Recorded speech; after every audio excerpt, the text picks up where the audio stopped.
क्या बात है बेगम साहिबा, किन सोचों में गुम है? कुछ नजरे करम इस तरफ भी। लगता है आपकी अपनी बहू से कुछ अंडरस्टैंडिंग हो गई है। ख्याली पुलाव पकाने दे रही हूँ उसे, सच थोड़ी हो जाते हैं। कमाल हैं आप भी। आप जो एक बार ठान लें और आपकी किसी से ठन जाए तो उसको इस दुनिया में तो ठिकाना नहीं मिल सकता। से रायान मुझे बता रहा था कि फायज दफ्तर आना शुरू हो गया मजबूरन। उसकी स्टडीज पे इफेक्ट तो नहीं आएगा? नहीं, फायज अपनी तालीम के बारे में बहुत सीरियस है। हाँ, अगर कोई चीज मुतासिर होगी तो वो है उसका और हरीम का रिश्ता। फिर जितना वक्त फायज ऑफिस में गुजारेगा उतना ही कम वक्त वो हरीम के साथ गुजारेगा। वाह वाह वाह। मैं सोचता हूँ अगले इलेक्शन में आपको एमएनए लगवा दूं। भाई क्या सियासत है आपकी। वो बड़े बड़े सियासतदान भी इस तरह की सियासत नहीं खेल सकते। फुरकान, आज आपका जो मकाम है ना, वो मेरी मामला फहमी और ऊंची सोच की वजह से है।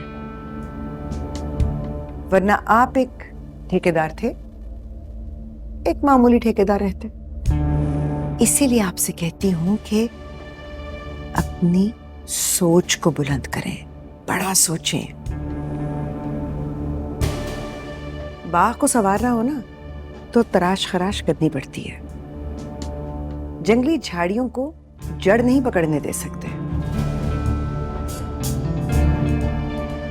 और ये लड़की क्या है? एक सूखा हुआ जंगली झाड़ी तो है जो हवा से उड़ता हुआ आकर फाइज के कदमों से उलझ गया है। वैसे आज मैं फाइज का पहला इम्तिहान ले रही हूं। हरीम की ख्वाहिश होगी कि वो अपनी मां के पास रहे और मेरी ख्वाहिश के मुताबिक फाइज उसे घर लेकर आएगा। देखते हैं जीत किसकी होती है, हरीम की ख्वाहिश की या मेरी ख्वाहिश की। जीत आप ही की होगी।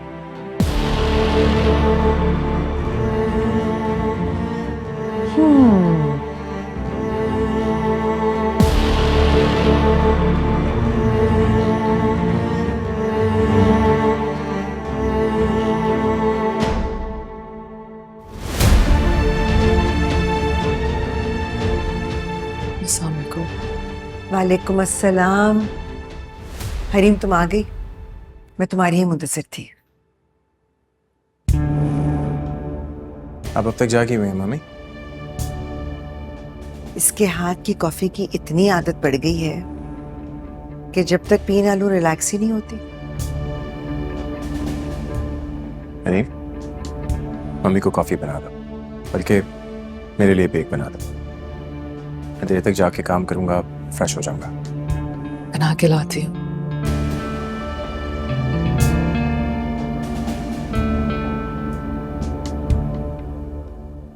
इसकी अम्मी कैसी है? जिसका अच्छा हुआ तो मिलवाने ले गए और अच्छा हुआ घर भी ले आए।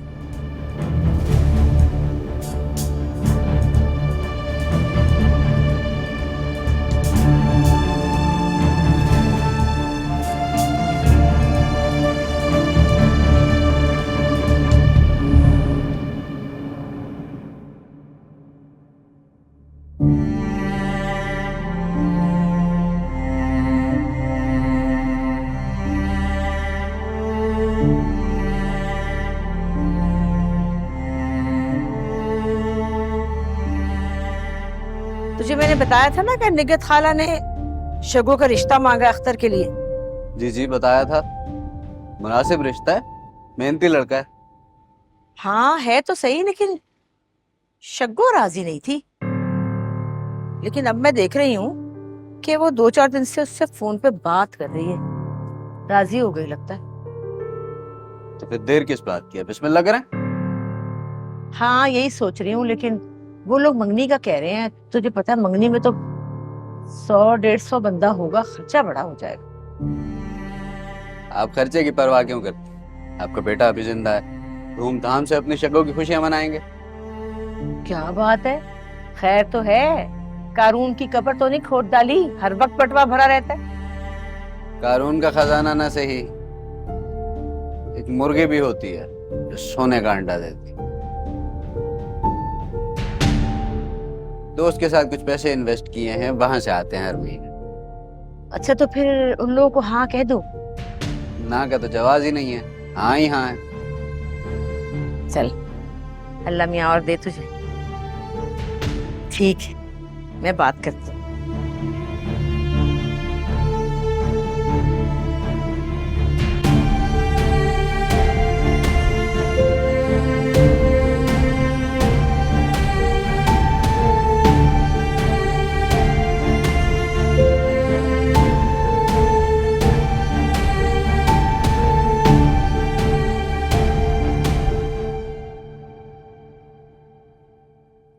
Good coffee.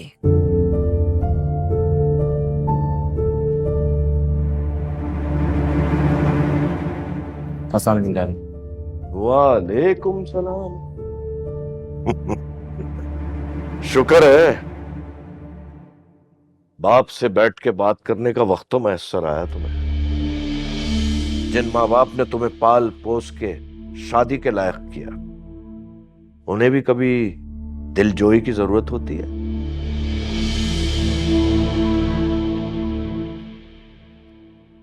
डैडी, मेरे दिल में आप लोगों के लिए बहुत ऊंचा मकाम है और हमेशा रहेगा। अपने दिल से इन गलत फहमियों को निकाल के देखिए, मैं आज भी आपका वही बेटा हूं फाइज, आपका फर्माबरदार। एक वाकये को बुनियाद बना के ये दीवारें ना खड़ी होने दें प्लीज। दीवार तो तुमने खड़ी की है अपनी मनमानी करके। हमने तो फिर भी खिड़की और दरीचे की जगह छोड़ी है।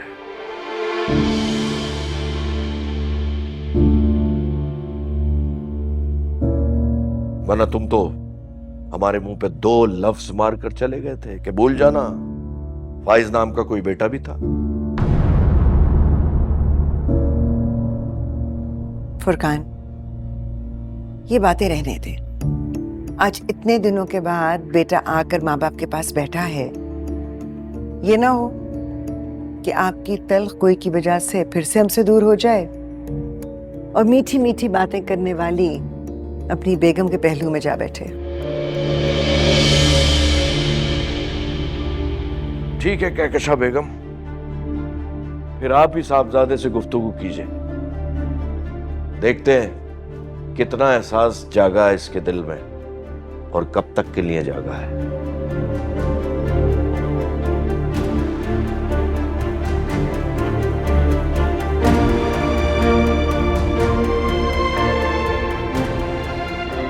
इट्स ओके, नाराज हैं मगर ठीक हो जाएंगे।